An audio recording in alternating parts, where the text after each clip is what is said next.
Well, Chess, this is such a powerful concept of listening. We all, like you were saying, we want people to listen to us, but we really don't want to listen to anybody else.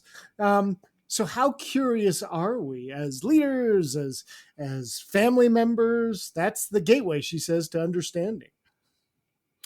Sorry, what did you say? I knew you were going to do I that. wasn't listening. Yeah, I picked up on that too. Isn't it interesting how so much comes back to being curious? Yeah. Good leaders are curious, creative people are curious, Yeah. and they ask questions, and that idea of deep listening. Where one thing she said that I loved is that silence doesn't mean agreement. So when you're pausing, Yeah. it doesn't mean you're agreeing with somebody. You're just digesting what it is they're saying.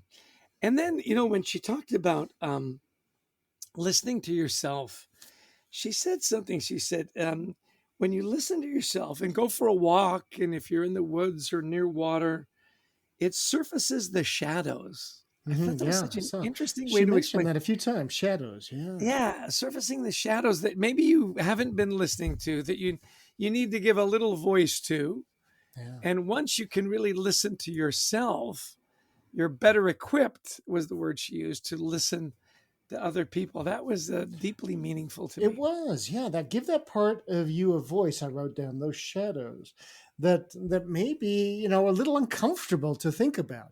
I don't like talking. I might be insecure. I might be, there may be something in my past that I haven't overcome. There's something that's my shadow that says I need this or that. Give that part of you a voice. I thought that was really powerful. And I want to come back to this idea that you mentioned. Listening does not signal agreement, because some people it does. You Yeah. listen to them and they think you're agreeing because you're not sort of opposing. And so I always kind of wonder, okay, what point do I kind of go, okay, everything you've said up to this point, I don't think there's any basis in fact, but I don't do that. I just kind of say, okay, yeah, thanks, yeah, for sharing that with me. But I don't really push back, and I don't know if there's a point where you do or not. Yeah. After that long pause, have you hit your head? Um, the point about listening to your foes, I thought was fascinating. Yeah, Her yeah, study in Latvia, the Latvian speakers, the Russian speakers, and it was over 3 weeks, 2 hours a week, and then yeah, find something you adamantly disagree on, yeah, and talk it through. What fascinating work, right? It is hard to listen to your foes. yeah, yeah. We're constantly, as they're talking, we're thinking about that exact dagger Yeah, that will zinger. pull out, that rebuttal that will make them all of a sudden say, "You're right, I'm wrong. You're smart, I'm an idiot." And of course, that never happens, No, right? never. It Yeah, never yeah, happens. Listening to your foes, I thought, yeah, that takes practice. yeah, It really does, to take the emotion out, to say. And then she did say, "Well, tell me about your life experience that led you to that opinion." yeah. So much of where we get to is our life experience, our family experience, our friendships, our workplace experience. Yeah. Yeah, really good stuff. There is, yeah, and I've seen, there's some sort of politicians, some newscasters who are very good at this, but also don't back down. They're very kind, they're very respectful, and they say, yeah, no, let me offer you another way to think about this.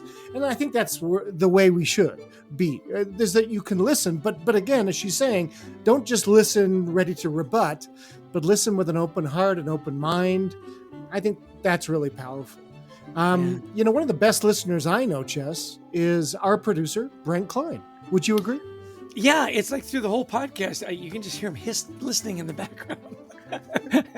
Yeah, no, we love Brent. He takes the mishigash. We've got a lot of editing on this one. We made a couple of false starts and so on. He does. He takes the mess and makes it a masterpiece, is the way I like to say it. And we want to thank Christy Lawrence, who helps us find amazing guests, and all of you who listened in. We want to thank you. If you like the podcast, please share it. Also, we'd love you to visit thecultureworks.com. We've got a bunch of free resources to help you and your team culture thrive. And finally, of course, pick up a copy of Anxiety at Work, our best-selling book. Yeah, available on Audible. It's available on Lit Video Books, anywhere fine books are sold. And, we love speaking to audiences around the world, whether it's virtual or it's in person, on the topics of culture, teamwork, resilience. Give us a call. We'd love to speak at your event. We would. And thanks everybody for joining us. Until next time, we wish you the best of mental health.